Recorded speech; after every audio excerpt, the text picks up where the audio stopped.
Essa palestra tem por título Construção de Objetos de Aprendizagem, e eu venho aqui representando o Instituto EC Virtual, que a gente recentemente estabeleceu uma parceria com o NUTEDS, né, que a gente está buscando as formas formais de se estabelecer essa parceria, celebrar essa parceria através dos devidos documentos. Então, antes que a gente prossiga com a apresentação, minha experiência como palestrante, ela tem sido mais com ênfase nas áreas de jogos digitais, que eu trabalhei com isso muito fortemente no mestrado. Aliás, até antes do mestrado, lutei para poder desenvolver um trabalho nessa área, né, que hoje é uma área bastante procurada, né? Então, as coisas são bem dinâmicas nesse meio que a gente vive. E durante o doutorado eu trabalhei com aprendizagem de máquina e visão computacional, principalmente. Então, e assim, sempre desenvolvendo também experiência em projetos de pesquisa e desenvolvimento aplicado. Então a gente trabalha geralmente com apresentações bastante técnicas, né? É uma dificuldade para mim, porque o público-alvo que a gente tem são profissionais, professores e praticantes de medicina. Então a gente espera que a gente possa abranger bastante os assuntos que são relacionados à construção de objetos de aprendizagem da perspectiva de um profissional da computação, para que a gente possa evitar esses termos técnicos que vão atrapalhar com certeza a comunicação. Então, já fico aqui minhas desculpas caso essa comunicação não fique clara. E, obviamente, tem um espaço aberto para perguntas, tá? O roteiro da apresentação, a gente vai ter uma breve introdução sobre o tema, né? E eu acho que a parte fundamental, o que a gente quer fazer, né? É uma questão a se entender, qual a contribuição e qual a importância e qual o impacto daquilo que é desenvolvido como objeto de aprendizagem. Depois a gente vai falar sobre como a gente estrutura uma equipe para construir um objeto de aprendizagem ou vários, de preferência. Quais são as ferramentas adequadas nesse processo. Alguns pontos centrais sobre a construção de objetos de aprendizagem, né? E apresentar algumas considerações finais que tocam essa colaboração que a gente está estabelecendo. Como assim uma palavra inicial também, se a gente fosse falar de cada aspecto dessa construção, a gente demoraria muito tempo. Então, de repente, a gente pode ter a oportunidade de ter outras palestras para a gente tratar desses pontos, né, com os devidos procedimentos técnicos necessários. Mas, por enquanto, isso será evitado. Então, as tecnologias educacionais que a gente vê hoje em dia, né, tanto no jornal, como em casa, quanto no dia a dia, elas sentiram, historicamente, uma pequena evolução desde os tempos de Pitágoras. Então, havia até um conto de um professor meu, aqui da universidade, que ele dizia que se alguém do século antes de Cristo nascesse de novo, até mais ou menos a década de 80, ele ia chegar na sala de aula e ficaria muito à vontade. Por quê? Porque a aula era um material impresso, eram conversas, né, e usando um quadro negro. Então a tecnologia estava restrita àquilo, né? Só que recentemente, né, no século XX, nós tivemos muitas revoluções com relação às tecnologias que são usadas para mediar esse processo de aprendizagem. Então, tanto a gente tem contato com simulações que são feitas ao vivo, como se fosse uma peça de teatro, né, no caso de simulações militares, como também modelos sintéticos, que são muito usados na área de medicina, né? E assim, dentro desse filão de pesquisa, a gente tem também a oportunidade de usar tecnologias digitais, que é a grande proposta para o futuro. Se aposta muito em tecnologias digitais, já tem muitas iniciativas, só que muitas ainda são necessárias, para que a gente possa realmente atender a demanda, que é muito grande.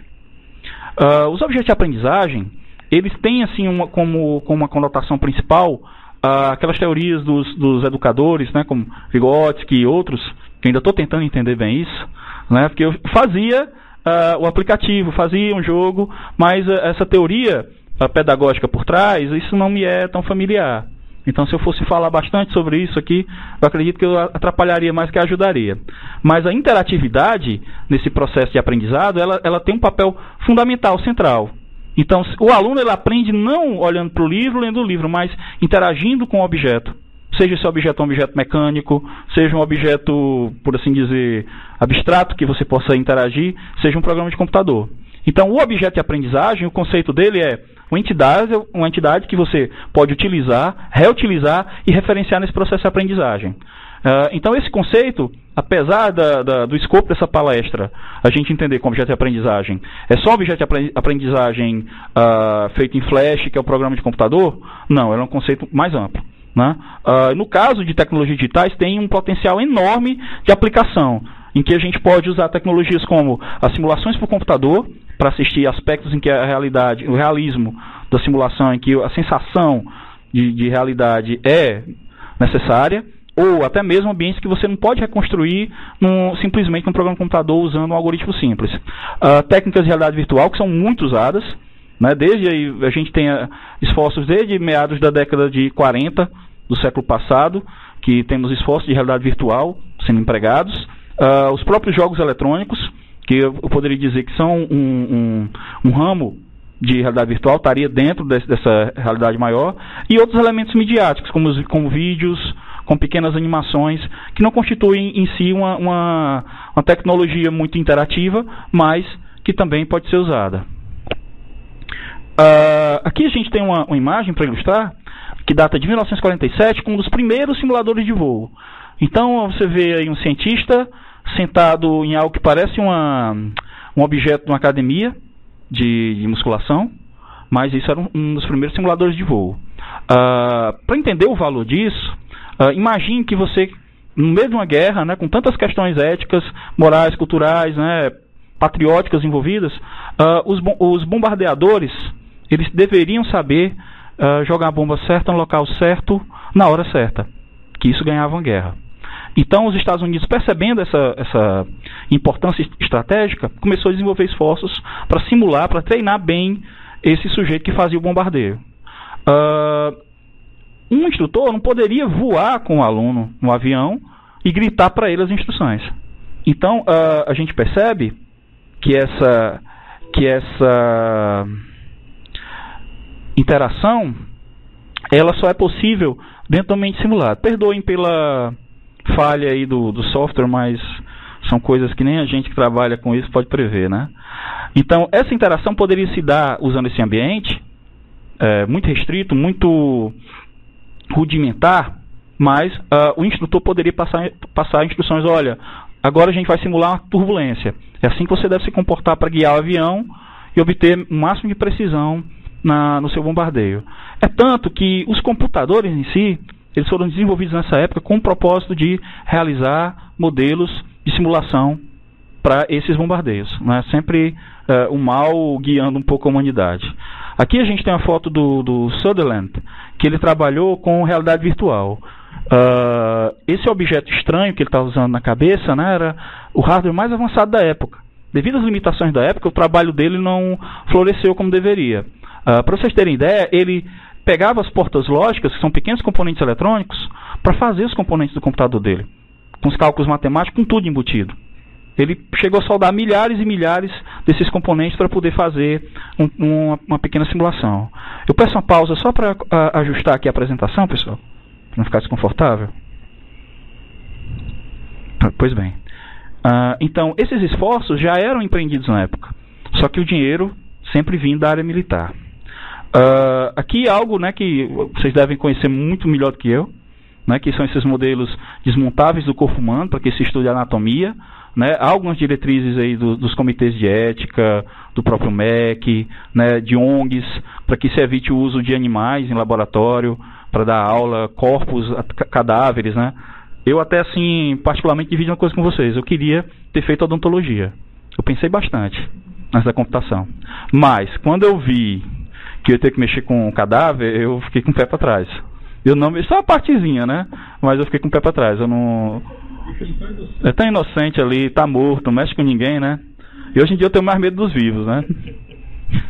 Então, todas essas partes aqui, elas são manipuláveis e o aluno pode interagir e construir conhecimento. Por exemplo, você pode morrer de explicar como é que funciona um coração, um pulmão, qual o formato, como eles se encaixam, como é que você deve manipular na hora de cirurgia, mas no momento em que o aluno tem contato com esse elemento, que é um objeto de aprendizagem, ele constrói conhecimento sobre a anatomia. E, inclusive, correlaciona com várias outras áreas, não só a parte da anatomia. Aqui a gente tem um simuladorzinho, né, de ressuscitação. Acho que também É chover no meu olhar dizer que vocês entendem mais do que eu. Aqui temos outro aqui que é um caso bem delicado, que é uma bonequinha que simula uma criança, uma situação de emergência. Então a gente tem, acho, um profissional ali do SAMU trabalhando nesse treinamento. Não sei se é um curso de novas mães, mas é uma tecnologia louvável. Eu que fui pai agora, eu sei qual é a preocupação que a gente tem, né, de acordar à noite e ficar vendo se a criança está respirando a cada 20 minutos. Então eu não durmo mais. Eu não durmo mais. Então essas tecnologias, elas vêm para salvar vidas, né? Na área de saúde. Já por outro lado, né, na parte de tirar vidas, a gente tem simuladores que são baseados em realidade virtual, que são objetos de aprendizagem. Então o policial entra num hexágono, como vocês podem ver aqui no canto inferior direito, e ali dentro vários policiais passam por uma simulação de uma situação real. Então, você simular uma situação real de assalto, de tiro, de invasão, de reação policial, é algo complicado, porque é um teatro, depende de várias pessoas. Se uma pessoa errar, você vai ter que começar tudo de novo, né? E você deveria fazer isso para cada policial que passa pela academia. Então, já pensou, se eu quisesse repetir meu treinamento, como é que isso deveria ser feito? Para cada um. Então, existe também o cansaço humano. Então esse processo seria bem mais demorado. Você tendo esse aparato, essa infraestrutura tecnológica para instalar um projeto desses, isso é muito bom. Porque aí você vai economizar balas, você vai poder instruir o próprio policial no momento do treinamento, né? E você tem outras abordagens que a gente vai falar depois. Só como um adendo, esse cintinho aqui que esse policial está usando, vocês podem ver aqui no detalhe, ele emite um choque, para no momento que o policial é baleado, dentro da simulação, ele largar a arma, né, e parar a simulação. Outra coisa interessante, o Instituto UFC Virtual está participando da iniciativa do governo do estado para justamente desenvolver um projeto nessa área, né? Então os professores Glaudinei, Melo Júnior e Jorge Gomes estão encabeçando esse projeto lá do UFC Virtual, e o professor Creto Vidal e Joaquim Bento Cavalcante Neto pela Departamento de Computação. Então eles têm financiamento da FUNCAP, né? Eu até participo desse projeto como consultor técnico. Então tem vários elementos de simulação. Tem o áudio, o vídeo, o algoritmo, a avaliação do próprio aluno. Aqui a gente tem também um dos aplicativos, né, que são mais populares, porque quem tem mais dinheiro pode investir. Todo mundo está interessado, né? Mas as plataformas de petróleo, elas possuem modelos rudimentares, como vocês podem ver, tridimensionais, que são desenvolvidos para simular pequenos desastres e catástrofes. Então, alguns dos funcionários, né, eles conseguem terminar isso aqui bem, de forma que isso já salvou até vidas já. Né? Então, algumas centenas de vidas já foram salvas devido a esses esforços. Né? E não vale, né, dizer, mais que uma vida não tem preço. Apesar de a gente ter um seguro aí da Privat que estabelece um preço para uma vida. Né? E os investimentos sempre são míseros. Vejam que esse modelo ele não tem todo o realismo, mas você pode aprender conceitos e caminhos nessa plataforma, que é a estrutura gigante, né? Já que todo mundo trabalha setorializado, eles têm a oportunidade de conhecer a plataforma inteira. Então, no momento de uma catástrofe, de um incêndio, eles já conhecem as rotas de fuga e já sabem identificar elementos importantes no cenário. Aqui a gente tem um dos elementos, assim, dos exemplos mais singelos e significativos que são desenvolvidos lá no Proativa, né? O pato quântico, que ele é um objeto de aprendizagem feito no formato de um jogo, né? É disponibilizado na internet através do Flash, para que o aluno do ensino médio tenha contato com conceitos da área de física quântica, né? Que até está no novo programa do governo. Então, fazendo um resumo, essas tecnologias digitais que a gente tem para aplicar nos objetos de aprendizagem, elas têm grandes potencialidades. Primeiro, eu posso fazer uma simulação na situação de emergência, com várias pessoas conectadas em rede, sem que nenhuma delas sofra risco, de qualquer natureza. Por exemplo, eu não vou fazer um simulador de tiro, não vou precisar de uma bala de festim e trocar por munição de verdade na arma de verdade. Esse é um dos grandes exemplos. Também as questões dos comitês de ética são simplificadas. Porque se eu ponho um modelinho inanimado 3D numa simulação, eu posso interagir com ele até que eu canse. Eu posso arrancar o braço dele, eu posso cortar do jeito que eu quiser, e não tem nenhuma questão ética sobre isso. Basta que seja um ambiente computacional, que não seja um ser vivo ali, nem um cadáver, né? Outra coisa muito interessante, você pode redistribuir e divulgar muito rapidamente. Dependendo do ambiente que você está, por exemplo, se for uma aplicação Flash e você tiver um vídeo no YouTube, o acesso ao teu objeto de aprendizagem vai ser quase viral. As pessoas vão chegar em centenas de milhares, capaz até de você derrubar teu servidor nesse tipo de iniciativa. Outra coisa muito interessante que alivia um requisito de infraestrutura. Por exemplo, eu não preciso ter um laboratório de física instalado com altíssimo custo de manutenção, que apenas um aluno pode usar por vez, também, instalado no CVT, por exemplo. Eu posso ter um laboratório virtual. Não é exatamente a mesma coisa, mas aquilo já serve também como uma preparação para o valoroso ambiente real, cujo controle de segurança ele é mais exigido, você tem materiais de consumo ali dentro, você precisa de espaço físico. Todas essas limitações podem ser, né, transcendidas usando tecnologias digitais para simulação. Além disso, acho que é bom tirar e colocar.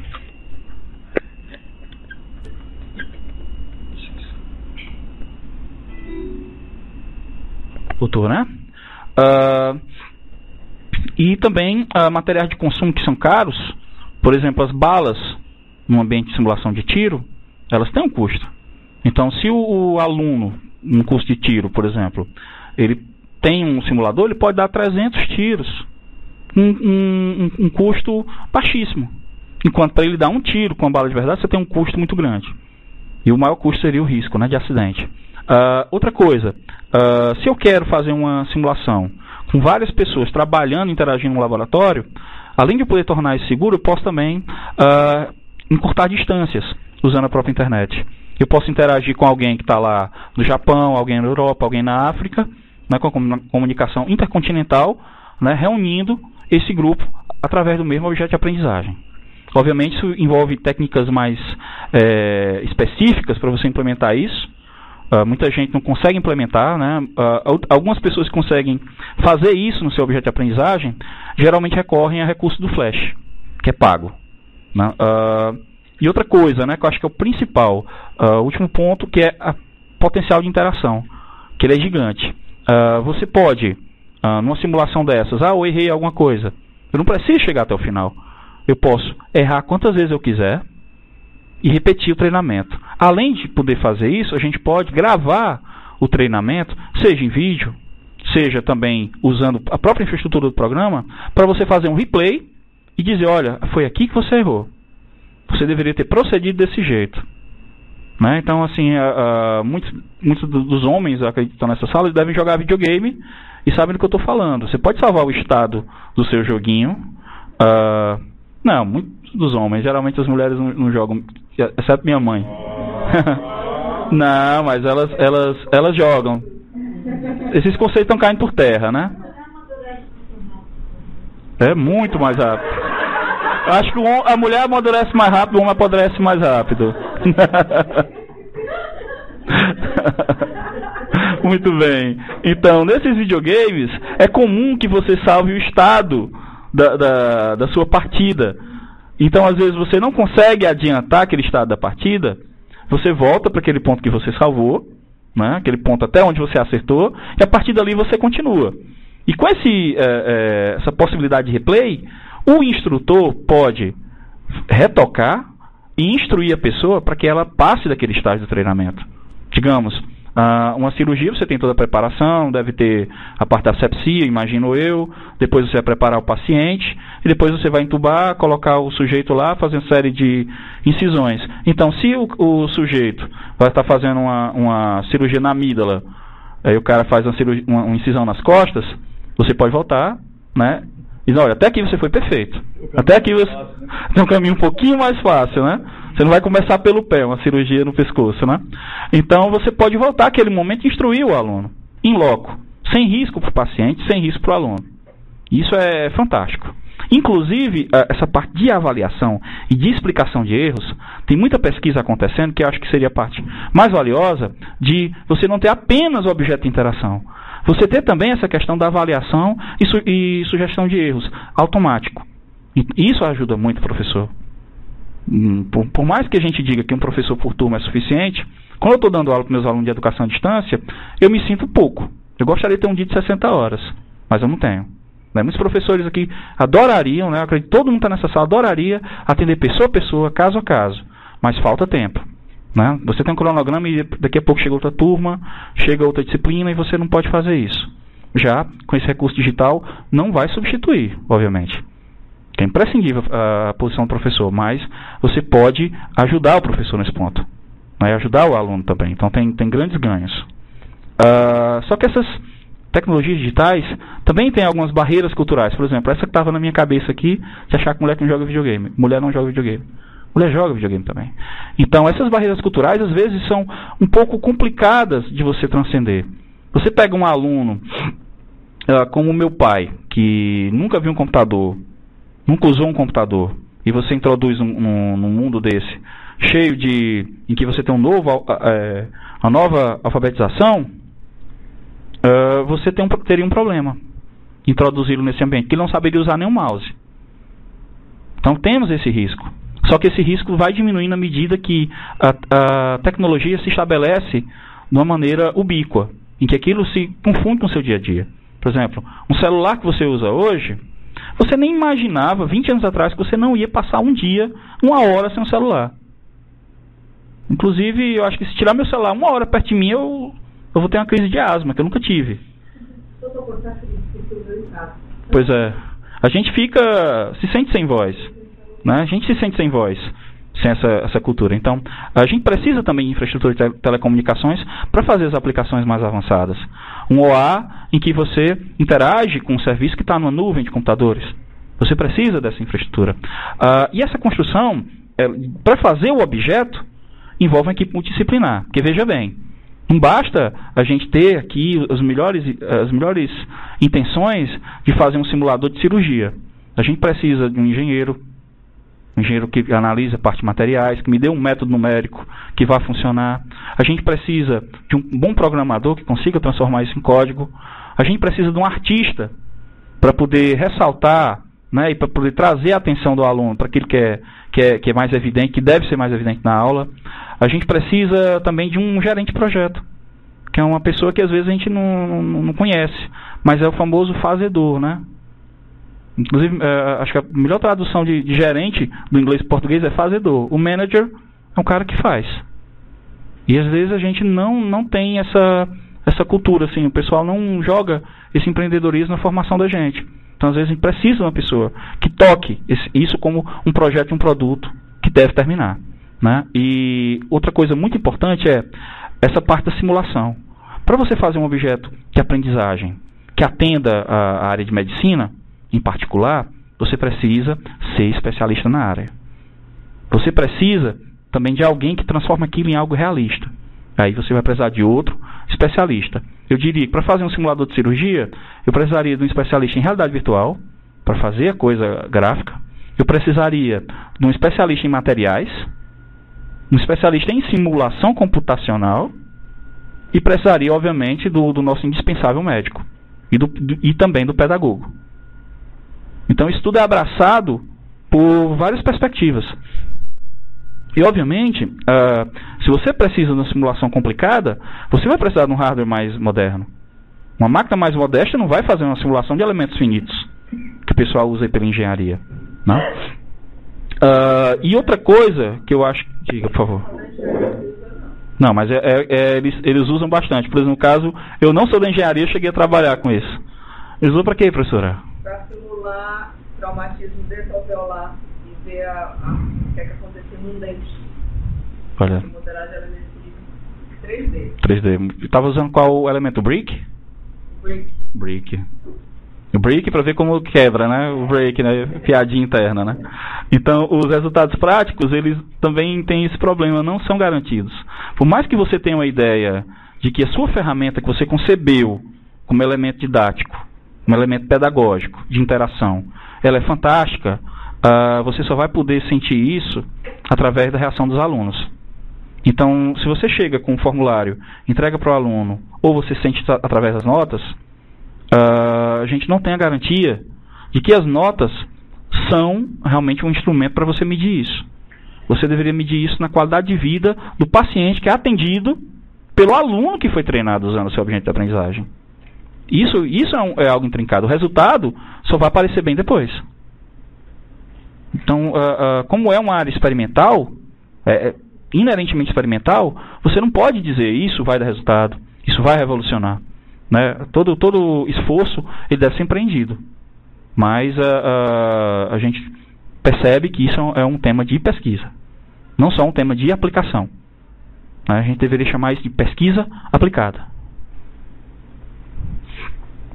Então, o objeto de aprendizagem digital, ele deve ser caracterizado da seguinte maneira, né? Ele deve ter objetivos pedagógicos bem definidos, porque se você tenta abraçar o mundo com as pernas, você não vai conseguir transformar isso num artefato de software. Existe uma linha de OAs que são como jogos, você entra nele, ele tem um apelo visual, ele cativa o seu aluno, tá? Ali dentro o aluno usa aquele ambiente, se divertindo, e aí, sem querer, né, de repente essa não é a intenção do aluno, ele aprende, porque ele está avançando no jogo. Então, a forma de você avançar no jogo vai ser de acordo com, por exemplo, o seu desempenho, né? Quem aqui já jogou Second Life, ou já jogou The Sims, né? Por exemplo, pode pensar assim, poxa, se tivesse um The Sims em que o cara é um cirurgião, e aí o cirurgião vai evoluindo, né? Vai aprendendo todo tipo de cirurgia e depois vira acho que é um neurocirurgista, né? Que é um dos mais... O que faz cirurgia no cérebro? Quase Deus, né? Senhor Deus. Não tem dúvida. Os que não tem dúvida, né? São os neurologistas. São os neurologistas, né? Os cirurgiões são os que não têm dúvida. Não tem dúvida. Exato. Mas, assim, como é uma cirurgia muito delicada, né? Envolve todas as preparações, porque do cérebro você afeta o resto do corpo inteiro, né? Acredito eu. Tá ótimo. Então, você poderia evoluir e chegar em certos nichos, né? Mas assim, culturalmente, para quem não é da medicina, acredita que o neurocirurgião ele é um dos melhores, né? Acredito que não deve ser uma falácia. Então, para você poder avançar no jogo e ganhar dinheiro e ter uma namorada e um carro, como médico, né? Você iria atrás de uma carreira dessas. Então você só poderia passar por um próximo estágio, depois você aprendesse a parte bem de asepsia, a parte de fazer bem a incisão, de fechar bem o paciente, de fazer um pós-operatório. Então todos esses conceitos poderiam ser passados dentro de um ambiente divertido. Tem que jogar o jogo de atirar para matar. Obviamente tem que atirar para matar. Né? Tem que ter alguém, aliás, seria a função de 2 jogos, né? Um pessoal com jogo de guerra, e aí quando você morre lá, você vira paciente do jogo de medicina, né? E outros objetos de aprendizagem, eles já seguem outra linha, que é a linha da simulação. Então, quando eu estava em 2000, eu conheci a professora Maria Andréa Formico Rodrigues, que ela hoje é professora da Unifor, até meio de informação. Então, foi o primeiro projeto de pesquisa que eu trabalhei. Lá, a simulação era o cerne da interação no objeto de aprendizagem. Isso, inclusive, era a tese de doutorado dela. Ela estava usando o BRIC para simular as restrições da língua, que tem um material difícil de simular, um material viscoelástico. Então, a gente estava usando esse material para fazer uma aproximação do modelo de língua e mostrar o candidato, né, aluno de medicina ou cirurgião, como fazer a intubação. Então, a gente teve que ter um peso todo na pesquisa para fazer a simulação. E aí, dependendo da tua aplicação, dependendo do conceito que você quer passar, será que vale a pena você investir tanto na simulação? Por exemplo, eu quero fazer uma simulação, eu quero dar um conceito ligado à musculatura. Será que a gente precisa modelar tão bem assim a pele? Será que tem tanta influência? Será que a gente não pode exagerar em alguns pontos? Pesar a mão em alguns pontos para aumentar o contraste? De forma que o aluno entenda o extremo de uma falha, de uma ação dele? Então, nós temos aí 2 pontos. Temos o lado divertido e temos o lado da simulação. Então, no momento de fazer um objeto de aprendizagem para medicina ou para qualquer área, você deve buscar um meio termo, de forma que não torne aquele elemento um elemento maçante.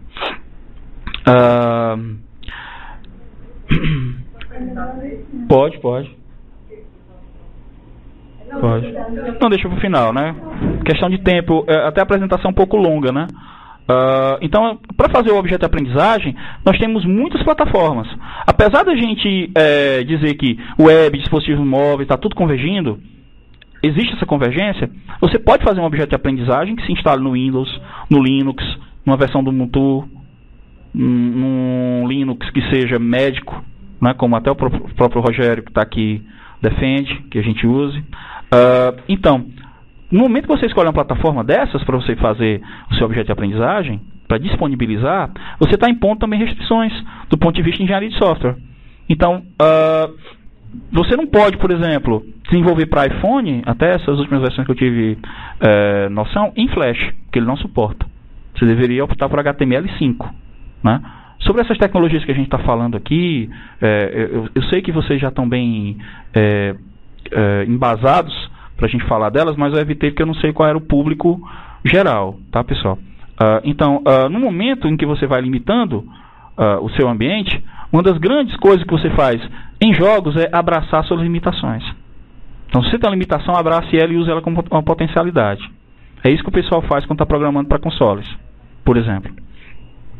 Para você montar uma equipe para tocar o objeto de aprendizagem, você deve fazer, assim, de acordo com a experiência que eu tive nos projetos que eu participei, você deve proceder dessa forma. Você deve ter um coordenador que seja um gerente de projeto, alguém que coordene as atividades. Você precisa de um corpo técnico, embora técnico pareça um pouco pejorativo, não é. São as pessoas que têm a técnica para fazer a coisa, que dominam a técnica. Então você vai precisar de uma equipe pedagógica, que valide as ideias que o seu especialista, ou que o seu designer, desenhista, projetista, ou a sua equipe de criação teve. Então você precisa de uma equipe pedagógica para poder dar direções, né, dentro daquele desenvolvimento do OA. Então a gente vai fazer um jogo, será que isso funciona? Então é a equipe pedagógica que vai ajudar nisso. Tá?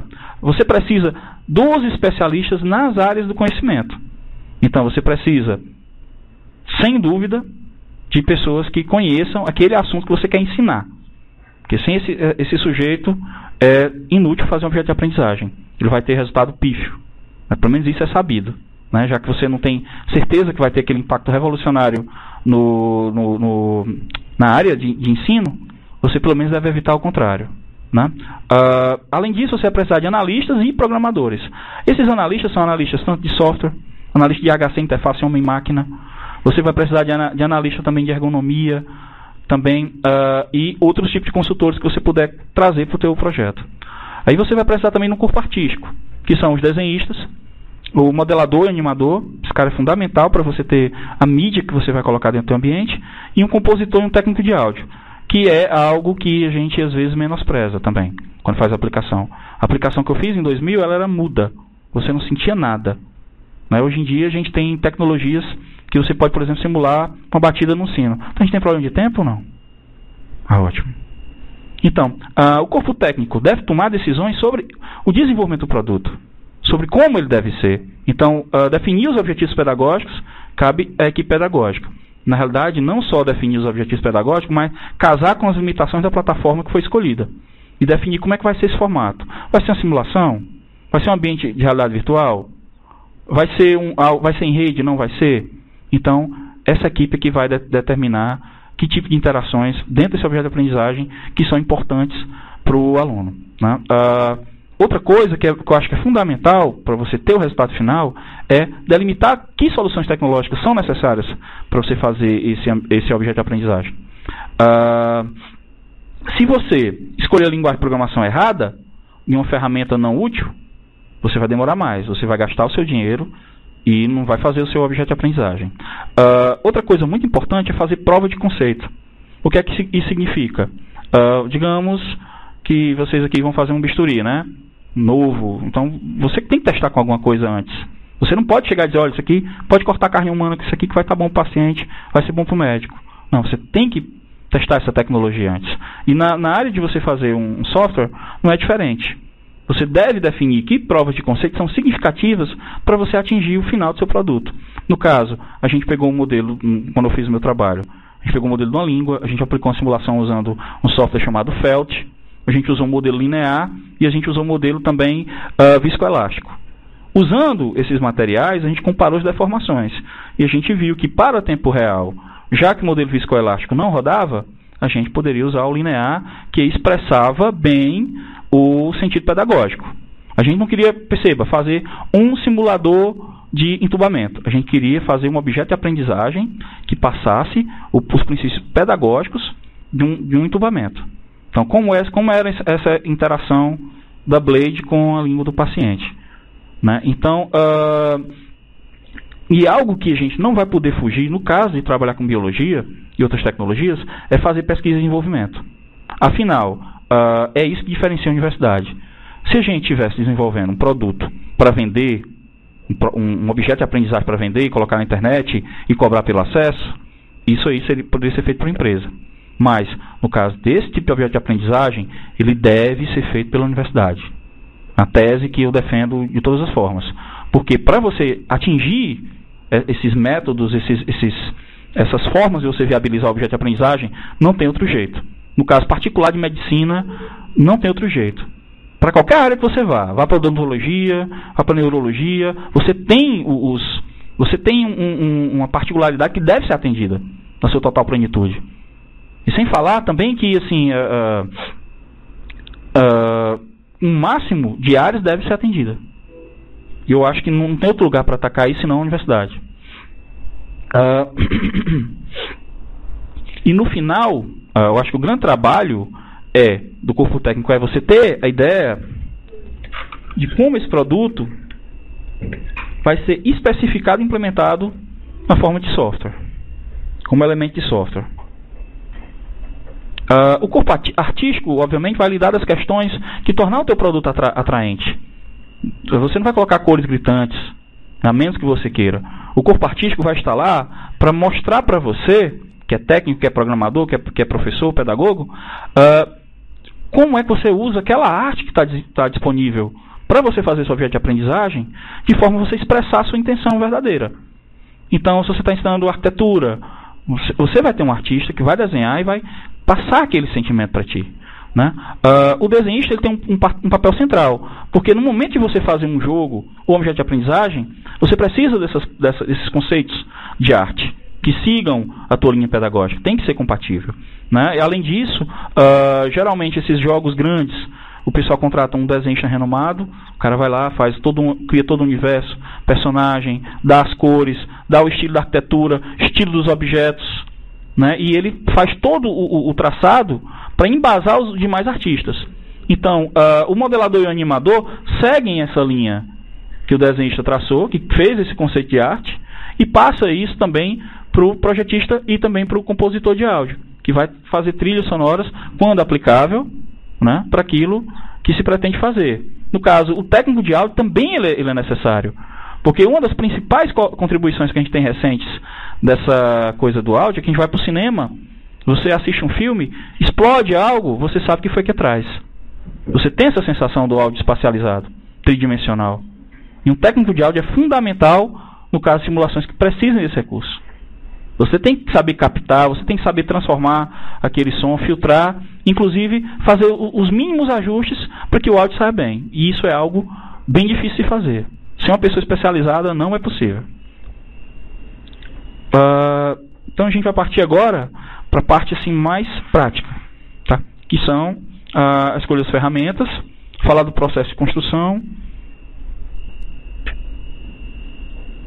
Então, o ferramentário básico que você vai precisar são uma suíte de escritório, que você vai precisar para fazer o trabalho, como qualquer trabalho do dia a dia, editores de multimídia, uma IDE, que é um ambiente integrado de desenvolvimento, e duas coisas a mais, que são um sistema de controle de versões, que geralmente quem não é da área tende a não usar, e daí surgem muitos problemas, e um processo de desenvolvimento, um método de desenvolvimento, que você possa aplicar para reduzir os riscos. Então, a suíte de escritório são justamente aqueles programinhas que você usa para fazer apresentações, conceitos, especificações técnicas e outras coisas. Né? Então, a gente tem várias ferramentas, né? Dentre as quais a gente tem algumas outras que talvez vocês não conheçam, que são o OpenProj, o DIA, que é o diagrama, e o ArgoML, que serve para fazer diagraminhas de modelagem de software. Tá? Desses aí, eu tenho que abrir um parêntese e falar bem do Google Docs. Porque quando você tem uma equipe desenvolvendo um produto desses, como você não pode geralmente num projeto contratar uma pessoa full-time para trabalhar contigo, é fundamental que você possa compartilhar os arquivos. E o Google Docs faz isso como nenhuma outra ferramenta. Eu posso colocar uma mensagem que eu terminei uma atividade e ler uma especificação para minha próxima atividade no ambiente do Google Docs. Os editores multimídia, eles também são extremamente necessários. Todos os elementos midiáticos que fazem parte da sua simulação podem ser editados num editor desses aí, característica especializada. Então, nós temos o Blender para fazer modelos 3D, para editar cenas também, fazer pós-produção, efeitos especiais. Ele já faz tudo isso e de graça. Temos o GIMP, também o Picasa para trabalhar com imagem, mas mais a nível, digamos assim, amador, do que usando o próprio GIMP. Temos o Audacity para trabalhar com som, funciona muito bem, eu tenho experiência muito positiva de usar essa ferramenta, né? Além disso, a gente tem outros que são menos conhecidos. O Inkscape, que ele seria o substituto gratuito do CorelDRAW, que você pode usar, ele é muito bom, muito estável.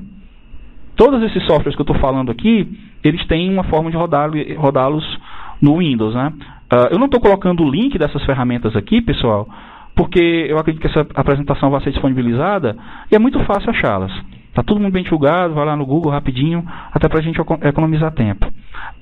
Temos também editores de vídeo, como o Kino e esse Cinelerra. Esse Cinelerra, ele é uma ferramenta aberta para editar áudio e vídeo em Full HD, com um máximo de qualidade. Inclusive ganhou um prêmio da IBM e o pessoal está super bem desenvolvendo essa ferramenta. Ambiente integrado de desenvolvimento. Agora que começa mais a coisa da computação, né? Para você fazer um programa de computador, existem diversas formas de fazer, né? Por exemplo, existe a forma Flash e Java de fazer. O que isso significa? Você não constrói um executável que vai rodar na máquina. Você constrói um conjunto de instruções, um conjunto de mídias, que elas vão ser reproduzidas por um tocador. É diferente de você fazer um executável que você vai rodar ele por si só, ele vai fazer tudo, tá? Então, para você chegar nesse produto final, geralmente você vai ter que usar um compilador. O que é um compilador? É um programa que pega código-fonte ou instruções suas, de como é o programa, tá? E gera comandos mais simples, para uma linguagem de computador.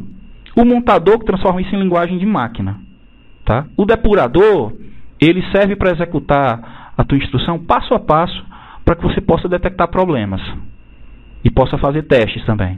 E esse último aí é que o pessoal usa menos, né? Inclusive está na ordem de frequência de uso. Geralmente muita gente pensa que só tem o compilador, mas o montador está fazendo o trabalho dele, né? O depurador, que muito programador diz assim, não, sou um programador bom, meu código não tem bug, né? Isso inclusive é uma das maiores mentiras, né? Um dos grandes programadores que eu conheço disse assim, meu código não tem bugs, ele desenvolve features aleatórias. Então é um tiro no pé, né? E essa é a última ferramenta que geralmente as pessoas não usam, mas como você está desenvolvendo geralmente para um ambiente restrito do Brasil, que a gente não tem essa coisa da telecom barata, né? Essa banda larga rápida, não temos grandes computadores, né? Inclusive tem um projeto UCA, um computador por aluno, que o hardware é muito limitado, você precisa de um profiler. O que é um profiler? Ele traça um perfil de execução do programa. E aí você sabe cada instrução, o que ela está comendo de tempo. E aí você vai lá, identifica quais são os gargalos, ou seja, os grandes comedores de tempo, para você ir reduzindo. E com isso você pode, por exemplo, pegar uma simulação que roda hoje no PlayStation 2 e colocar isso para rodar no computadorzinho do UCA, com hardware mais modesto. Tá? E isso é fundamental para a gente poder colocar as coisas numa realidade como a do Brasil. Testar o seu software a ponto de você otimizar. Tá? Dependendo da plataforma, pode ser que você use uma IDE que faça tudo, ou pode ser que você use várias. Então, uma das grandes ideias que tem sido usadas é o Eclipse, né? Apesar disso, quando você está desenvolvendo para Flash, você é acostumado a usar uma só, que é um editor de animação, um editor de som, um editor de tracks e de código também. Então, para você desenvolver de Flash para web, você pode usar só a ferramenta do Flash Professional, ou você pode usar também um editor de sites. Hoje em dia, esses browsers como o Google, como desculpa, o Google Chrome e o Firefox, eles têm módulos de desenvolvedor, que aliás são muito bons e lavam muitas ferramentas aí pagas, assim, eles levam no bico. E é muito fácil de usar. Tem um depurador, tem um console de JavaScript, tá? Que são muito bons, tá? Agora, eu tenho que chamar a atenção para 2 IDEs em particular, né? Então, a gente tem um projeto de código aberto da IBM que é o chamado Eclipse. Ele é hospedado num link também, né? num mirror, né? Um espelho ali na UFPR com excelente taxa de download para cá, via RNP. É uma IDE que ela é modular, ou seja, você pode mexer nela, por ela ser aberta. Ela é fácil de você mexer. E você pode colocar qualquer linguagem em qualquer ambiente lá dentro. Inclusive, eu já tive experiências muito positivas customizando ela. Colocando um módulo, por exemplo, para Lua. Colocando também um módulo para microterminal, para você usar um compilador específico de C++. Então, é algo a você usar debaixo do braço e você ter como hábito usar. Porque, muito provavelmente, se você está desenvolvendo um projeto desses, um objeto de aprendizagem, você vai reusar conhecimento. O seu time vai reusar conhecimento se souber trabalhar com Eclipse. Tá? Outro que eu tenho que chamar a atenção é o Code Blocks. Geralmente a gente não programa assim em C++, fazendo objeto de aprendizagem. Apesar de um aplicativo standalone, né, um aplicativo que você instala também na máquina e num computador normal, você pode usar C++, essas linguagens de mais baixo nível. Tá? Esse Code Blocks, ele é uma iniciativa também de código livre, certo? Que você pode usar essa ideia para várias linguagens. Só que é uma ideia que você pode usar à vontade e é muito simples, tá, pessoal? Seus desenvolvedores podem se sentir muito tranquilos usando essa ferramenta, porque ela funciona muito bem e com vários compiladores, sem gastar um centavo, tá? Estou dando ênfase nessa apresentação em coisas gratuitas, tá? Até por causa disso eu quero falar do Flash. A gente tem uma certa cultura que se criou em torno do Flash. Até o Rogério sabe o que é que eu estou falando, né? Então, muitos projetos são desenvolvidos, eu não estou acusando ninguém, tá? Mas a tecnologia para você desenvolver em Flash, ela é paga. É propriedade da Adobe, que comprou isso da Macromedia e comprou isso de mais alguém. Então, quando você está usando o Flash para fazer um objeto de aprendizagem, você está, de certa forma, retroalimentando essa cadeia. Ou você tem que pagar alguém, né, para você ter essa licença do software e fazer o software. Obviamente, funciona super bem, é muito prático, você já testa, você depura, tem tudo ali. Mas eu sou de uma linha que defende o uso de software livre. No caso, usar HTML5, que é um padrão que ainda está se estabelecendo. Mas eu tenho esperança que esse padrão que é conhecido como Flash Killer, né, matador de Flash, seja realmente estabelecido. Então a gente tem um grupo de estudo que está olhando esse padrão, acompanhando esse padrão de perto. Tem muitas coisas bacanas para se fazer. Simulação 3D com WebGL. Temos a própria linguagem JavaScript. Temos o processamento de páginas dinâmicas. Temos comunicação em rede. Já tem grupos que portaram Quake 3, que é um dos jogos mais expressivos multiplayer, para esse ambiente. Então isso tudo abre tecnologia, né, abre espaço para que a gente possa fazer essas simulações computacionais para objetos de aprendizagem voltados para a biologia, né, e voltados para a medicina, que sejam veículos, né, de uso de software livre. Eu acho isso fundamental, que a universidade também deve apoiar esse tipo de causa. Obviamente, se a universidade tem um prazo pequeno e tem restrições, se tiver que pagar e fazer, é a regra do jogo, né? Você tem que seguir, mas num contexto mais amplo, é ideal que a gente use essas tecnologias gratuitas. Algo que, assim, o profissional talvez exógeno à computação não use é um sistema de controle de versões. Para que isso serve? Como o próprio nome diz, controlar versões. Né? Você pode colocar diretórios inteiros e ficar controlando as alterações que cada usuário faz.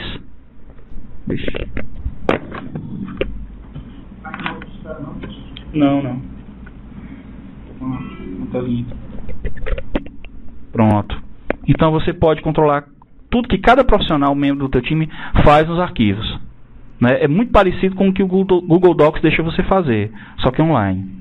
Então, nesse sistema de controle de versões, ele é perfeito para que você tenha uma equipe trabalhando em diferentes partes do teu software, certo? Em paralelo. Isso pode ser usado também para pesquisa normal. Na minha tese de doutorado, que eu não estava fazendo isso, que eu estava só fazendo levantamento bibliográfico, eu e outros alunos, a gente tinha um repositório, a gente editava vários documentos em paralelo e a gente conseguia resolver problemas de versão. Então a gente tinha um repositório lá com os artigos, com os comentários da gente sobre pontos importantes dos artigos, e isso a gente conseguia trabalhar de uma forma assim, muito tranquila, coisa que a gente não conseguia fazer antes.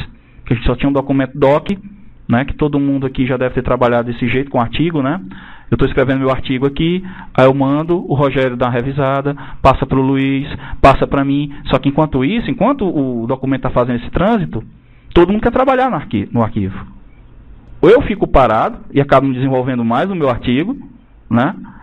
Ou então eu vou desenvolvendo, e sobra o trabalho de Jesus para algum dos três, para pegar as modificações de todo mundo e grudar num só. Alguém aqui já teve essa experiência? Eu não fui o único não, né? Pois é, mas isso pode acabar, tá? Vocês podem tanto migrar para o uso do Google Docs, colocar o artigo lá no Google, só que muita gente tem medo disso, devido à política do Google de ficar processando seus arquivos, buscando informações. Isso não é muito interessante no caso específico de pesquisa, mas você pode também migrar para um ambiente de controle de versões. Uma coisa muito legal é a seguinte, eu faço uma coisa aqui numa versão local, que eu não guardo, mando para a professora, né? Aí a professora, por algum desleixo, apaga a coisa que eu fiz, ou eu faço isso com ela. Só que a gente não tem essa versão do arquivo. E aí, como é que a gente vai repor esse trabalho? A gente vai virar à noite, com prazo acabando amanhã? Não. Dá para você, usando o sistema de controle de versões, você pode desfazer essas coisas. Se for igual o formulário do Simprex, se for igual o formulário do Simprex, você faz tudo de novo. Faz tudo de novo, né? Pois bem, então para se livrar desse tipo de situações, a gente tem os sistemas de controle de versão, que são um servidorzinho que tem seus arquivos e também um aplicativo cliente. Então você tem um servidor, você usa um aplicativo cliente que fica sincronizando suas informações com o servidor. E a gente, sim. É o que você está fazendo, você está sincronizando a vida. Exatamente. Inclusive, isso é muito utilizado quando você está fazendo software. Então eu tenho que fazer, digamos, um joguinho de cirurgia. Eu tenho 3 fases. Eu posso trabalhar na primeira fase, você na segunda, o professor aqui na terceira. E aí a gente vai, coloca os arquivos das fases, distribui entre a gente, usando protocolo social. Eu desenvolvo meu trabalho, você o seu e o dele. E aí a gente pode depois juntar os 3, mas só de uma forma bem mais amigável. Do que dizendo, olha, vai ter que apagar a tua sessão. Opa, essa variável é minha. Não, aquilo é dele. Ah, meu Jesus. Pronto, aí vai dar um monte de dor de cabeça. Já é difícil fazer o trabalho e lidar com esse tipo de conflito é pior ainda, né? Então, nós temos 3 opções aqui para vocês. A gente tem o CVS, que é o Concurrent Version System, que ele é bem antiguinho, de 86. Infelizmente eu sou mais velho que isso, né? E ele é usado até hoje. Ele é muito simples. Aqui é com o lado da bode, mas ele é excelente para arquivo de texto. Então as versões do Linux eram desenvolvidas até meados de 2005 nele. Ele é muito interessante porque ele é muito simplesinho de usar. Você instala no servidor, tem aplicativos hoje que instalam isso numa máquina qualquer, vocês podem deixar no servidor aqui, e aí você baixa o clientezinho, conecta lá no repositório e baixa. Só que esse conceito de repositório ele é mais geral. Digamos, vocês têm 3 projetos. Tem um projeto no TEDS 1, 2, 3, 4, 5. Você pode acessar cada um deles separadamente. E versionar arquivo por arquivo. Só que ele tem 2 problemas básicos, o CVS. Eu diria até um terceiro. Ele não é muito seguro, dependendo de como você usa. Ele também não versiona diretórios. E ele não faz uma transmissão otimizada na rede. Então, digamos, você tem um projeto aqui com alguém lá em Tabuleiro do Norte, numa rede ruim é a minha cidade, tá? Por isso que eu tô falando mal. Com a internet bem ruim, né? Como a da minha mãe. Então, para alguém fazer o upload, o download da informação que eu coloquei lá, por exemplo, se eu estivesse trabalhando com a minha mãe, ela ia deixar o computador ligado à noite para fazer isso. Então, o protocolo de trabalho seria mais lento, devido ao CVS. Já o Subversion, ele é uma melhoria do CVS. Ele é bem melhor com relação ao uso de recursos de rede. Ele trabalha melhor com arquivos binários. Ele tem camadas de transporte mais seguras. né, que inclusive já nasceram com ele, né, como o CVS, que foi mudando para poder agregar essas coisas, apesar de o CVS hoje em dia ser bem seguro. Desde também a época que surgiu o SVN, o CVS já era seguro o suficiente. Mas eu recomendo o Subversion para vocês usarem em projetos menores. Escrever artigo, colocar uma imagem, que ele trabalha também com arquivo binário. Apesar... Exatamente, você pode colocar lá, e ele é muito bom para fazer essa transmissão. Só que no caso ele acha que ele faz a transmissão por cada conteúdo. Já o JIT, ele tem uma tendência para ser usado em projeto de larga escala, só que ele é um conceito mais complexo. Essa coisa que a gente fala assim, eu tenho a minha versão do projeto que está rodando, eu tenho mesmo. Cada cópia do JIT em que você faz, ou seja, o cliente, ele pode assumir o papel do servidor. E aí vira uma bagunça. Que eu posso sincronizar o meu material com o do meu colega, com o do Rogério, né, com a nossa colega. Aí a gente tem aqui uma rede que não tem fim. A gente vai ter que escolher por protocolo social qual é o melhor, qual é a versão corrente. E isso não é muito interessante. Isso aqui já é uma prática muito boa para você desenvolver software. Infelizmente tem gente, hoje ainda, empresa que eu conheço, que não faz software desse jeito. Tá?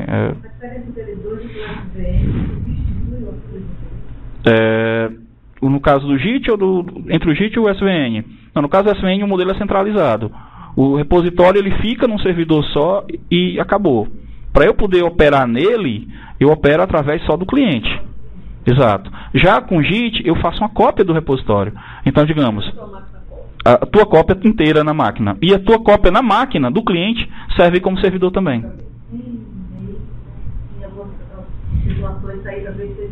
É meio louco. E algumas operações como esse merge, né, você embaralhar as versões, ele faz automático. Então esse conceito acaba ficando meio... Tem histórico de quem está fazendo o quê, quem foi que alterou, que arquivo alterou, né? Existem as operações chamadas download, né, que você faz um checkout, você vai lá no repositório, baixa os seus arquivos. E aí você faz um commit. Aí você pode também fazer um resolve, que trabalha com conflito. Você pode reverter uma versão, que isso aqui é o legal. Às vezes você está aqui, como eu já tive no projeto de P&D, o cliente esperando a versão para dia 30. A gente trabalha dia 20, faz uma versão redonda. Aí o pessoal começa a botar florzinha no software. Bota florzinha. O que acontece, professor? Quando bota florzinha, para de funcionar. E aí a gente vai ter que voltar para a versão dia 20, mas pelo menos estava lá. Então, é o que a gente chama de tag, né? Você pode marcar o número daquela versão como uma versão notável, né? Digamos, uma release, né? E isso ajuda demais. Eu me livrei das minhas dores de cabeça com desenvolvimento com um sistema de controle de versão. Pra você ter ideia, no HD externo que eu tenho aqui, eu tenho 50 GB de código fonte. As coisas que eu andei trabalhando. Não posso perder esse HD, já vou fazer outra. Ele já é um backup, eu vou fazer outro. Backup do backup. Ou a gente faz, então enlouquece. O processo de desenvolvimento, ele também tem importância central para o êxito do teu desenvolvimento, seja de qualquer produto. Percebam que essa palestra aqui, por mais que eu esteja falando de objeto de aprendizagem como tópico, essas práticas elas podem se aplicar a outras atividades. Seja um sistema, seja um artigo que você está escrevendo, tá? E isso aqui são boas práticas que são difundidas em algumas metodologias que você adota em empresa, para você chegar em qualidade total do trabalho.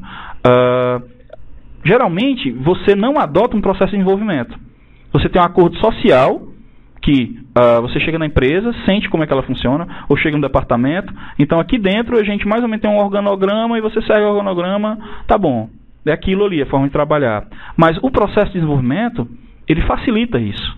Ao passo que ele coloca etapas metódicas que você controla como aquele produto vai surgindo. As alterações nele e o momento em que você pode dizer, opa, o produto agora tem qualidade. Eu posso ou lançar para o mercado, ou mandar meu artigo, eu posso submeter para um revisor externo agora, para um journal, por exemplo, né? E a gente tem esse tipo de déficit aí em projetos de pequeno e médio porte. Muita gente não usa um processo. Simplesmente vai fazendo. Rapaz, bota esse código aí, manda esse e-mail para mim com esse código. Aí mistura o código na doida. Não. Tem que ter um controle de versão, tem que ter uma especificação e tem que ter também um processo de desenvolvimento. que seja adotado. A gente tem os métodos que são baseados em RUP, né, que é o Rational Unified Process, que era da Rational, que tinha até uma ferramenta chamada Rational Rose, que desenvolveram boa parte do ML aí. Então, grandes nomes do ML trabalharam nessa empresa. Tá? Mas esse processo é um processo visto pelo olho do cara que faz a especificação. E a gente tem uma certa dissidência de pessoas que são práticas, que querem terminar o projeto, né, para ter alguma coisa finalizada, e tem também as pessoas que são da parte de documentação, que querem perder o tempo para encher burocracia. E esse modelo RUP é muito burocrático. Muito, extremamente burocrático. Né? Já teve essa experiência péssimo, né? Então você chega a fazer, digamos, 9 diagramas UML. Para quem desenvolve, né? Quem controla o projeto é excelente. Você tem uma gama de documentos, a documentação do projeto está no final dele, né? Exatamente. Quem está desenvolvendo, você tem que parar.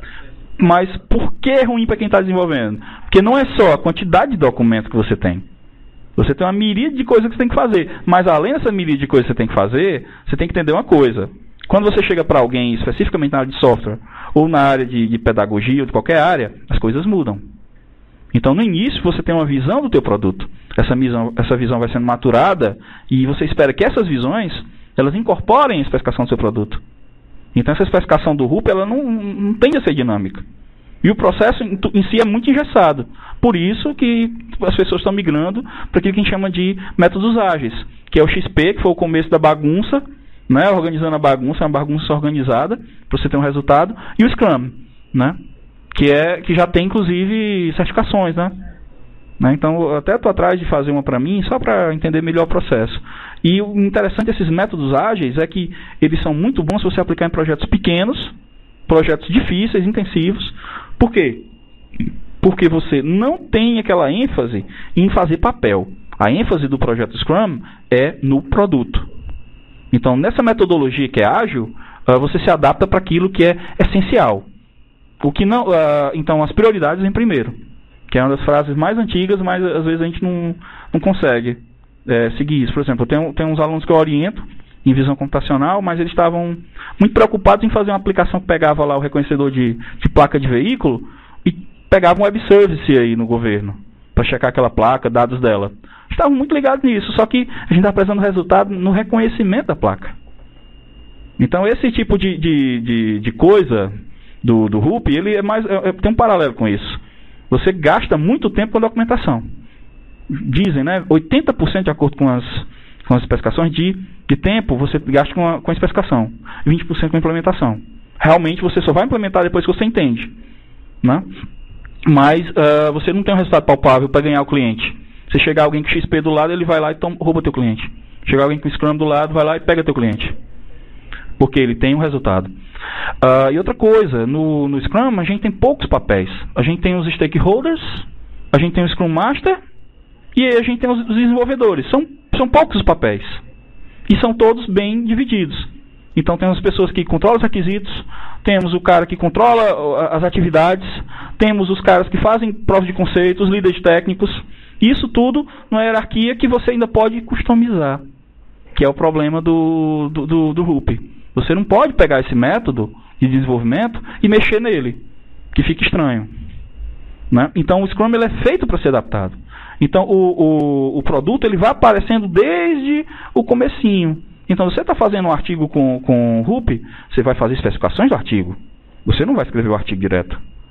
No Scrum não, você vai fazendo as coisas em paralelo. Você diz, olha, é importante começar por aqui, aí faz um pedaço. Agora a gente já fez revisão bibliográfica, sabemos que artigos referenciar, vamos então fazer um paralelo com outros trabalhos na área. E aí você vai incrementando até o ponto que você termina o seu trabalho. E isso tem a beleza do Scrum, né? Ele é amplamente divulgado. Assim, você pode tirar uma certificação, mas o método ele é amplamente divulgado e conhecido. A ideia dele qual é? É que você tenha um backlog do produto com as características que você quer implementar no produto, certo? Com essas especificações, requisitos, restrições. Perdão. Justamente agora. Você? Pronto. Então, nesse backlog, ficam as coisas que você tem que fazer, tá? Isso vira um planejamento de curto prazo, que pode ser uma semana, 2 semanas, um mês, um dia, que é o que a gente chama de sprint, né? Que na tradução livre para o inglês seria uma carreira. Você vai dar uma correria, você vai dar um pique, e aí você termina aquela coisa. Então você, em vez de gastar seu desenvolvimento em uma corrida longa, não, você dá uma acelerada, dá uma arrancada e termina, dá uma arrancada, termina, dá uma arrancada e termina e incorpora, né? E você tem, geralmente, né, em projetos grandes, você pode chegar a 30 dias. Nos que eu trabalhei, de 10 em 10 dias, fechava-se um sprint. Então, naquele conjunto de sprints, você fechando ele, você tem a funcionalidade. Geralmente, você associa uma parte do produto a 2, 3, 4 sprints. Às vezes, até menos, tá? Outra coisa legal do Scrum, reuniões diárias. Você faz um acompanhamento e aí você vai trabalhar com os impedimentos. Olha, você fez essa atividade? Você achou um simulador de elementos finitos bom que responde em tempo real? Achei, pronto, está integrado. Não, não achei. Esse tipo de material não consigo simular. Eu estou precisando de um novo tipo de elemento finito. E aí, o que a gente faz? Então aí você vai tirar os impedimentos. Que o Scrum Master todo dia tem essa reunião e replaneja as atividades. Ou seja, é um processo bem dinâmico. Tá, pessoal? Processo bem dinâmico. E aí, o que é que você vai fazer? Você vai fazer com que cada incremento que você coloca no teu produto final, ele esteja funcionando bem. Essa é a ideia. Todo mundo sabe o seu papel. Exatamente. Cadê na gerência do projeto? Trabalha fazendo dia de estudo também, mas... É muito bom. É muito bom. Eu sei de algo que não deu tanto resultado, certo? No governo do estado, usando Scrum, que é esse novo sistema, o S2GPR. Assim, eu acho que para o cliente final não ficou legal, certo? Não sei, alguma coisa que eu acho que talvez não foi para frente, né? Eu também não tenho tantas informações. Exatamente. Eles usaram Scrum, mas assim, do ponto de vista meu, externo, que eu conheço algumas pessoas que trabalharam, certo? Eles fizeram coisa num tempo que eu nunca tinha visto antes, certo? Pode não ter ficado bom para o cliente final. É o direito do cliente final, que é o Estado não aceitar ou não aceitar. Mas, em termos de produtividade, é inquestionável. Funcionou muito bem. Um projeto grande. Tu ia falar alguma coisa? Não. Tá certo. Direto. É o que eu mais uso. A gente primeiro, né, por trabalhar com pesquisa e desenvolvimento dentro da universidade, não chega a ser desenvolvimento. Não é bem também uma pesquisa pura. Que a gente pode lidar com cronograma, fazer um cronograma tradicional e seguir sem método. Então a gente precisa de um método. A gente começou trabalhando com os preceitos do PMP, PMBOK. Só que não era tão bem aplicável, porque tinha muita documentação. Isso, Project Management Person, uma coisa assim, né? Então, assim, a gente tinha muita documentação para fazer. E aos poucos a gente foi podando. Ó, só quero isso. Tira isso. Importante quais são os requisitos, plano de teste e outras coisinhas lá que permeavam os produtos que a gente fazia. Então, até o meados do ano passado, eu estava mexendo com o projeto P&D e, de fato, a gente usava, e os melhores resultados vieram depois com o Scrum, que a gente chegou a usar há pouco tempo até. Que eu tive conhecimento com outros colegas que usavam essa metodologia e realmente funcionava. Engraçado. Parece algo meio natural. Hã? Não, ainda não. Agile? Ativo, certo.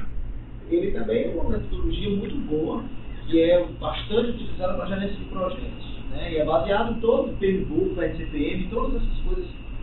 Ele é bastante utilizado, ao contrário do BOK, que é muito utilizado em engenharia de software, especificação de software e tal. O Agile, ele é algo mais abrangente, né? Ele serve para pesquisa, você faz conteúdo, e tem todo o fluxo de dados dele, você cabe no papel, né? Então, as certificações é muito bom. É meio que, ele não chega a ser uma evolução do Scrum, porque ele não foi baseado no Scrum, mas é outra metodologia. Outra metodologia. Só Lean, não usei nem outro. Mas assim, a experiência que eu tenho com métodos ágeis é muito grande. E como eu estava dizendo, né, é algo até natural. Quando você pega um método desses grandes, carregado, que é burocrático, e você sai desburocratizando, Rapaz, quando você chega num modelo, mesmo que seja seu, do dia a dia, ele é muito próximo do Scrum. Você vê, opa, peraí, prova de conceito, olha aí, rapaz, a gente fazia muito isso. Depois, opa, peraí, reunião quase que diária para resolver pepino. Isso também é algo que a gente fazia. Então a gente começou a ver que casa muito bem. Com o projeto P&D na universidade, minha experiência melhor até agora tem sido com esse tipo de processo. Né? E quando a gente não tinha processo? Eu te digo, a gente teve um projeto em 2002 que eu participei. A gente tinha uma equipe muito grande, mas não sabia o que fazer. A gente não se coordenava bem. Em 2013 a gente teve outro projeto, que era um projeto para desenvolver um jogo. Mas a gente tinha uma equipe muito boa, de bons profissionais, que tem inclusive hoje deles que estão trabalhando com efeitos especiais para cinema lá no Canadá. O outro está dando consultoria em empresas para construir iluminação. O outro trabalha na empresa de jogos no Rio Grande do Sul. Eu sou professor hoje, outros são professores também. Então não era falta de potencial técnico das pessoas, era questão de modelo de organização que não funcionava. E eu te digo uma coisa, se a gente usasse isso aqui com as mesmas pessoas, na época, podia até voltar 6 meses menos na capacitação, a gente teria atingido os resultados. A gente tinha até investimento para fazer. Antes a gente fazia coisinhas isoladamente muito bem, mas trabalhar em conjunto, isso daí é uma arte. Obviamente, a primeira vez que você faz isso não vai sair muito bem. Aí você coloca o processo, coloca o método user, realmente tem, assim, principalmente para quem está gerindo, para quem vê o resultado final, no caso do aluno. Agora, a penúltima parte, eu sei que está sendo bem longo, mas a ideia é que a gente escuta esses elementos sem entrar tanto no método da computação, no método da arte, porque cada um desses temas, se a gente for falar, por exemplo, de modelagem tridimensional de som em ambientes, eu ia ter que talvez dar um curso para vocês aqui das equações, que acho que muitos já conhecem, mas também falar como a gente vai simular isso. E seria mais matemática, né? Rendering para gerar gráfico, e por aí vai, né? Programação em rede. Isso não é algo que eu venho tratar com vocês. É mais ver o potencial disso daqui, que são práticas da computação, do dia a dia da gente, nessa parceria que a gente está estabelecendo. Então, para construir o objeto de aprendizagem, usando essa metodologia que vem da computação, a gente tem essas etapas aqui. Primeiro, levantamento de requisitos, que é onde você vai pegar cada interessado, vai colocar na parede o pedagogo, o especialista e, digamos, o usuário final, e você vai colocá-los na parede e vai dizer, olha, o que é que você quer que tenha nesse objeto de aprendizagem que tem que chegar nesse objetivo pedagógico? O que é que eu preciso para fazer esse objetivo pedagógico? Eu quero que digamos, cirurgião sinta como é que a pele se comporta na hora da incisão, dentro da simulação. O que é que eu tenho que ter aí dentro? Então, a partir daí, você vai levantando esses requisitos. Acho que saiu de novo, né? Perdão? Então, você precisa ter esses requisitos bem definidos, listados e detalhados, para que você possa atender a eles. A partir daí, que você entende o que tem que ser feito, você faz uma especificação que atenda aqueles requisitos. No meio dessa especificação surgem documentos que são tabelas de mapeamento, né, que é para você ver a cobertura daquilo que você está propondo, de cada elemento de software, o que aquilo cobre de requisito, para que você atinja realmente o objetivo inicial.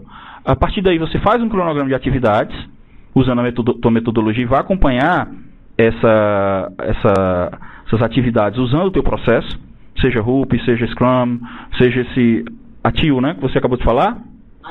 Agile, pronto. E aí você vai fazer o desenvolvimento. Só que o desenvolvimento, nesse caso específico para medicina, eu acredito que você vai desenvolver assim. Você vai fazer o objeto de aprendizagem, que é o instrumento educacional interativo, digital. Você vai precisar de tecnologias periféricas. Qualquer área que você for trabalhar, seja odontologia, seja neurologia, seja fisiologia, qualquer uma dessas áreas da medicina, você vai precisar de tecnologias periféricas que devem ser validadas com provas de conceito. Não adianta você chegar e colocar no meu objeto de aprendizagem e dizer que aquela tecnologia vai funcionar. Não, você tem que ver se ela funciona, você tem que avaliar essa tecnologia antes. Será que esse simulador de corte de tecido está se comportando de acordo com aquilo que eu espero? Então você faz uma prova de conceito, e aí você valida. Uma vez validado através de prova de conceito, você incorpora essa tecnologia no seu objeto de aprendizagem.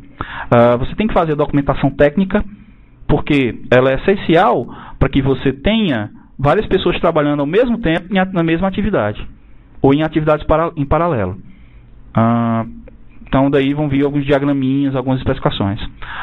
Documentação pedagógica, que é algo que o OA dá além de ser um aplicativo. Você não aperta F1 e vai olhando como é que ele funciona. Não, o OA ele tem um manual didático que ele é entregue ao professor. Tem até manuais do aluno. Quanto mais material didático, melhor. Para vocês verem, olha, esses são meus objetivos pedagógicos, assim que eles vão ser atendidos. Para que o professor, na outra ponta, no momento de selecionar um objeto ou outro para aquele objetivo pedagógico, saiba como é que aquela aplicação trabalha. E aí você vai colocar coisas como o tempo, quantidade de horas-aula que você vai precisar, especificação de hardware que o aluno vai precisar. Tá? E uma vez que essa coisa esteja em desenvolvimento, algo que você tem que fazer é controle de qualidade, que está muito ligado às práticas de engenharia de software, que é também muito ligado a testes. Então você tem que pegar teu algoritmo, ver se ele funciona, ver se o aluno não vai conseguir um jeito de fazer com que o teu instrumento cirúrgico vire um fantasma e atravesse a pessoa sem cortar, que todo o contato gera interação. Você vai precisar também verificar se seus algoritmos, suas técnicas são rápidas o suficiente, se está bonito o suficiente. Trazer uma pessoa, por exemplo, com deficiência visual moderada para ver se aquele contraste serve para ela, e aí você poder usar isso como um balizador. Né? Então, existe o controle de qualidade em diversos níveis que deve ser feito. Inclusive, um controle de qualidade que é o mais difícil. Será que o meu objetivo pedagógico está sendo atingido? E aí a pergunta que eu lanço para vocês. Será que um OA existe um instrumento de você avaliar, na hora em que você está desenvolvendo, se aquele OA realmente vai surtir o efeito? É para isso que você tem um pedagogo. Porque você não sabe como é que você vai medir isso. Se vai ser a nota do semestre, ou se vai ser a forma com que o teu profissional que você formou vai atender o paciente dele. É uma questão muito pesada para a gente resolver. Inclusive, eu acredito que responder a isso chega a ser uma tese de doutorado. Tem esse valor científico. No final, quando você faz a construção, muita gente não liga para isso, mas deve ser feito. Você tem dois aspectos importantíssimos, que são a distribuição, ou seja, como é que esse meu objeto de aprendizagem vai chegar no usuário final. Eu vou fazer um pacote do Linux, eu vou fazer um CD multimídia, eu vou criar um website, eu vou ter que fazer um instalador para o Windows mesmo, bonitinho, né? Eu vou fazer um update site de alguma outra ferramenta. Como é que isso vai se inserir? Né? Como é que eu vou distribuir? Como é que eu vou divulgar isso? Vai ser no YouTube? Esse software ele vai fazer atualizações automáticas? Digamos, tem um conceito lá que estava errado. O professor usa uma equação quadrática e de repente você não percebe aquele efeito da parábola numa frenada, numa aceleração de um carro, por exemplo, numa simulação. Então você tem que corrigir isso. Tá? E essa etapa de manutenção, ela é importantíssima, porque você vai garantir a longevidade do teu OA. Digamos, eu fiz esse OA com a professora Maria Andréa, quando eu era bolsista dela, em 2000. Eu asseguro para vocês o seguinte, se a gente estivesse trabalhando constantemente nesse OA, a gente teria a oportunidade de usar, por exemplo, essas placas de vídeo hoje em dia, que fazem simulações computacionais altamente sofisticadas, e a gente teria um simulador, realmente um simulador funcionando online, desde que você tenha a placa de vídeo. Então, esse retrabalho da manutenção, ele é importante, e ele tem valor científico. Que aí você vai realmente refinando a sua P&D, sua pesquisa, seu desenvolvimento, para gerar um produto novo. E aí você vai ter artigo, aí você vai ter, no mesmo tema, né, desenvolvendo essa linha de pesquisa, um aluno de mestrado, graduação, e pode chegar a entregar ao aluno que você pegou na graduação a tese de doutorado, naquele tema. Isso para a academia tem um valor indiscutível. O levantamento de requisitos é importantíssimo, que é a etapa que precede tudo. Se você não conseguir levantar todos os seus requisitos, o seu software vai estar incompleto.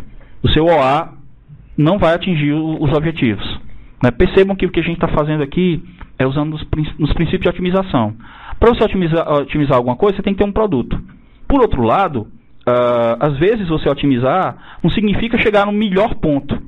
Você evitar o pior já é um bom caminho. Para isso que servem as melhores práticas. Que tipo de requisito você vai ter que levantar?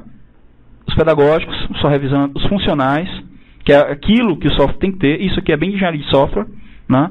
Então, esses requisitos funcionais, eu sugiro que dentro do RUP e do Scrum, você pegue o documento que especifica os objetivos pedagógicos e aí você faz uma matriz de rastreabilidade que diz, olha, esse requisito pedagógico é mapeado nesse requisito funcional. de forma que nenhum fique descoberto. Os requisitos são funcionais, eles aparecem a partir do momento que você tem restrições de trabalho. Eu tenho que usar aquela rede que o nosso amigo apresentou na última apresentação que eu tive aqui, de uma rede com delay. Isso é uma restrição? Surge como restrição e tem que ser implementado.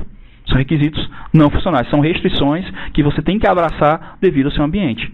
Se eu vou colocar isso para rodar em rede com alguém lá no interior, eu tenho que realmente ter uma rede que seja, uma comunicação que seja robusta com relação ao atraso. Isso deve ser abraçado e incorporado na sua implementação.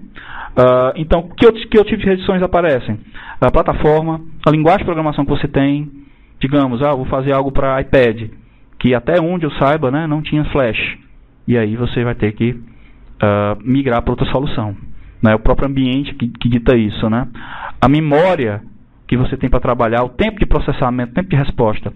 Né? Vamos dar um exemplo bem claro disso.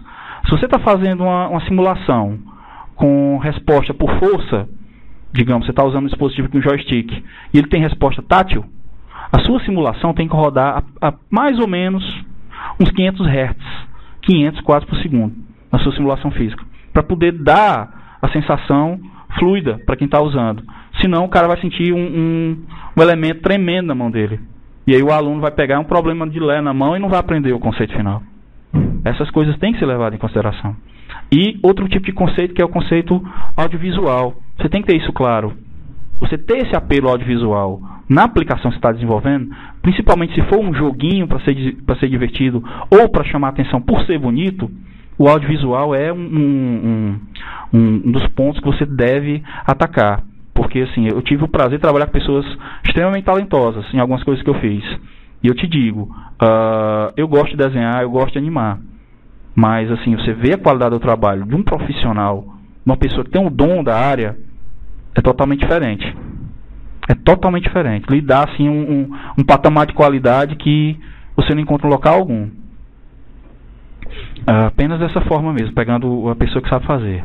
E a especificação, geralmente você chega nesses documentos. Você chega no conceito de arte, você chega na seleção desses requisitos, e aí vem os diagramas de caso de uso, classe, pacote, sequência, vem diagrama de estados.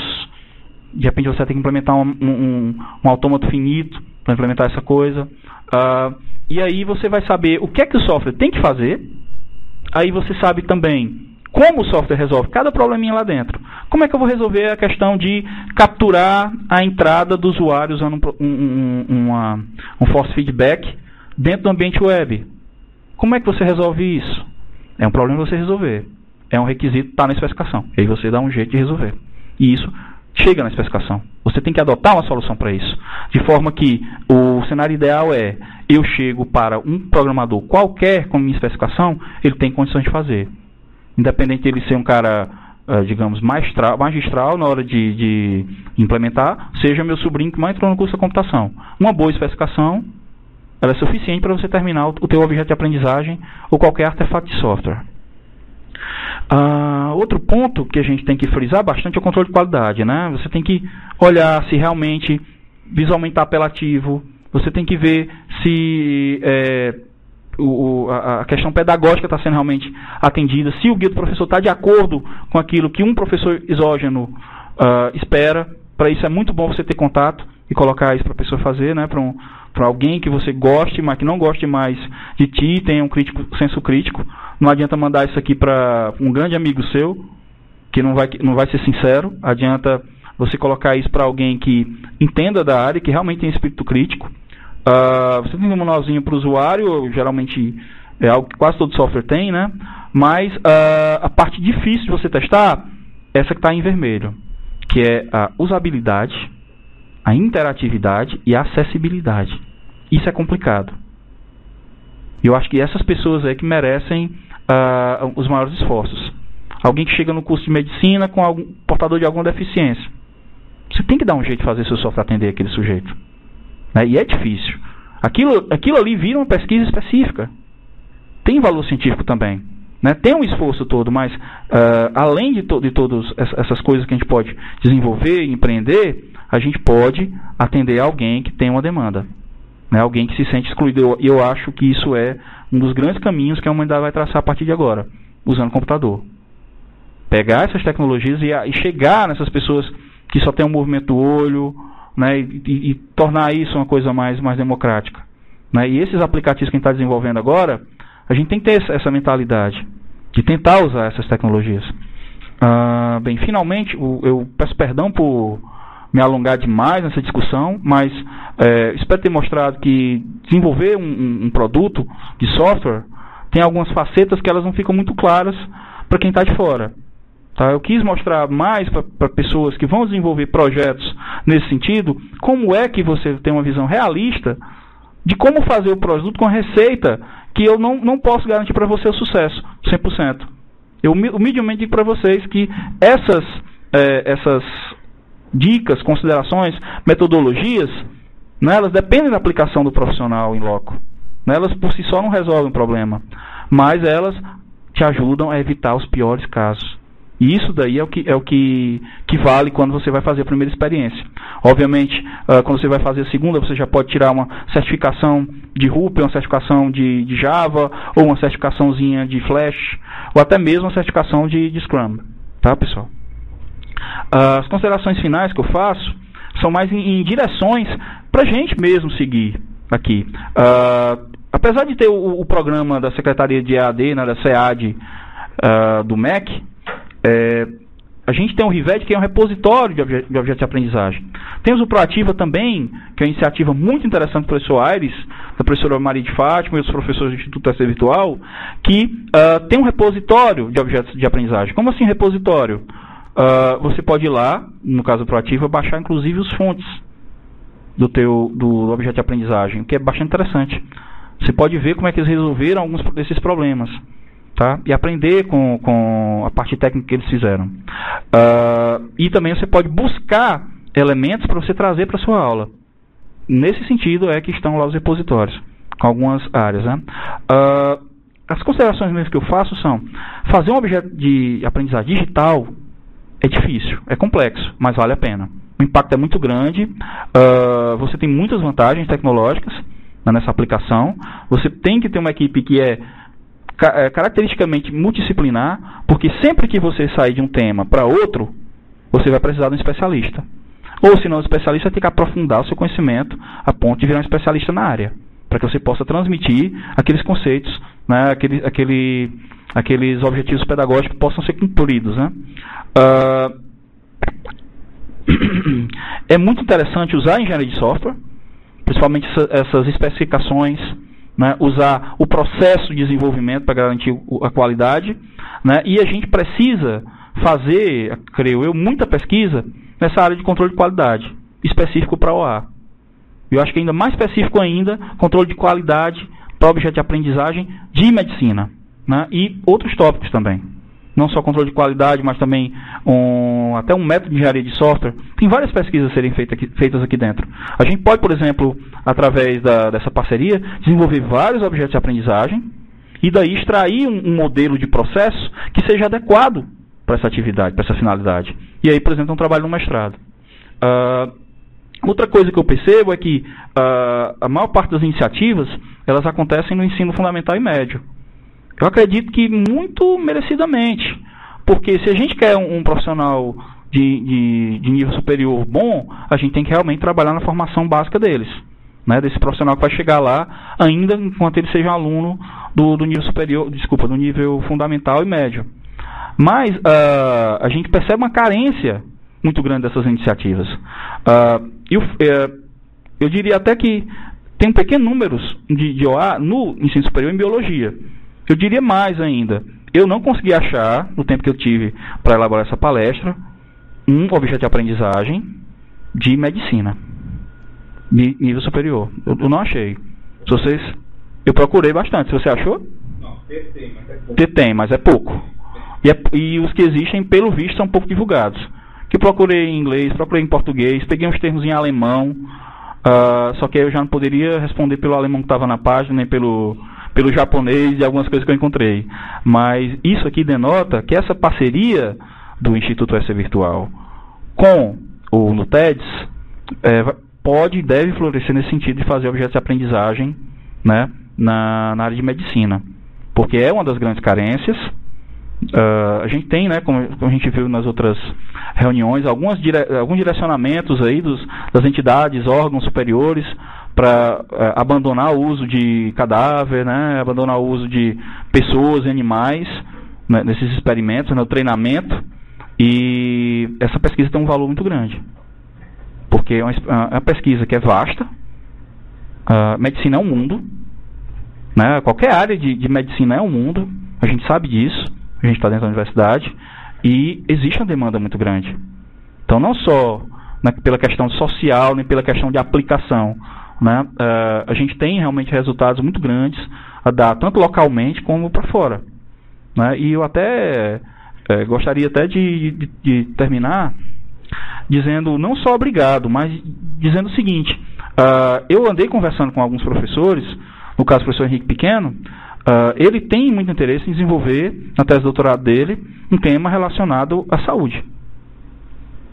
Então seria muito interessante ter um aluno de doutorado fazendo essa pesquisa conosco, que a gente garantiria, obviamente, né, não a curto prazo, mas a médio e longo prazo, uma pesquisa realmente impactante na área.